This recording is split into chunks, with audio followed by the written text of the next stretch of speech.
Hi everyone, just thought I'd go through and show you since the last purchase of items. I've added a few more. I ended up going with some luggage. Don't know if anyone's seen these, are Rhinowalk 48 litre panniers, so 24 on each side, rackless system. Quite good, check out quite well. There's no reviews online. There's one guy with a KLR in the US who's done a little bit of a video with them, but I'm going to do a detailed video because at the price point they're 219 Aussie dollars, so you're talking like 160 or less US, so they're quite cheap. But they look like quite a good bit of kit as far as how they work and everything, so I grabbed them along with the exhaust guard as well. Not that I don't think I really need it for the KLR, but just depends if I want to have them. They're quite back on this motorbike in the image, but the KLR, they sort of sit forward more on the seat. And I've got a rear tank bag, like an original KLR tank bag that's on the back, but we'll see where we sit them.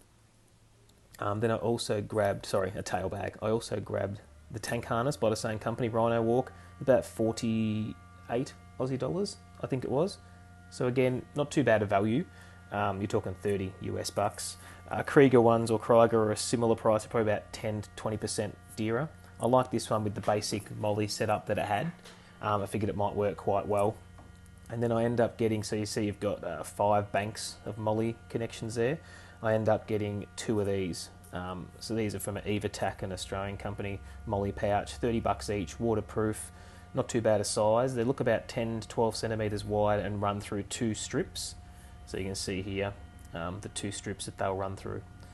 So you pretty much have a gap in the middle. So that's what I'm going to run with at the moment for the front tank. So you can have, I'm aiming on having one of these as like snacks and basic bit of tools and all that sort of stuff in it, and the other one as a first aid kit. So it'll be there, nice prime, sitting on the front of the motorbike. Alright, we're back in Melbourne now. Got back last night. Another mod. I thought I'd take the back off. Got that tail bag. And I was lying in bed last night thinking I don't want it strapped on. Doesn't strap on properly because the bag's actually off like the Series 2 model. But I thought I reckon that bottom plate, because I want the bag on there permanently anyway, take the bottom plate off, put that inside, drill some holes, cut the hole for the tools to come through, have that bag completely mounted, secured by 4 bolts, and the whole plate sandwiching it. It's not going to go anywhere. And it's strapless in. This bag was free sitting on the bike, like I said, Gen 2 model bag, so I don't care. I'm butchering it, cutting the bottom of it. I'm only going to put dry bags inside it for camping, so we'll see how she comes out. Okay, so she installed quite well. Even with the original screws, bolts, the thickness of this wasn't too bad. Just had to, obviously, because this normally cups over the frame, so you just had to flex the bag to bend over the frame as well.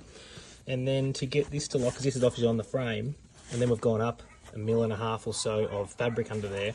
I just had to put a spacer, you can see a spacer underneath this, so that when I go to lock it, it actually can make it underneath here. So I'll put it all together, put it back to uncondensed, like the smallest form, because it's all saggy and big at the moment, and see how it looks. Okay, so that's a KLR650 Gen 2 box on rear of a Gen 3 mod done. Really happy with it, really neat. Because it doesn't touch, like it's a gap between the seats, we're not rubbing on the seat with any of the bag, which I didn't really like, any zip. Still get to the extender to extend the bag out for different height. And then as far as how it works, no straps of course, that's the neatest part, it's a real neat install. And then internally, we've got our plate, got our toolbox. I just had to cut out the bottom of the bag there and circles around here. And you have a perfectly visible toolbox. The whole bag can be locked too, just basic little padlock you could chuck in there. I'm going to stop the honest people. But I do like how it looks. So now you've got a neat, strapless rear bag that can live there till it deteriorates and get another one. And yeah, it looks really neat underneath too, because you just got your screwed through. And obviously I'm only putting dry bags in it, so it doesn't matter if it gets wet.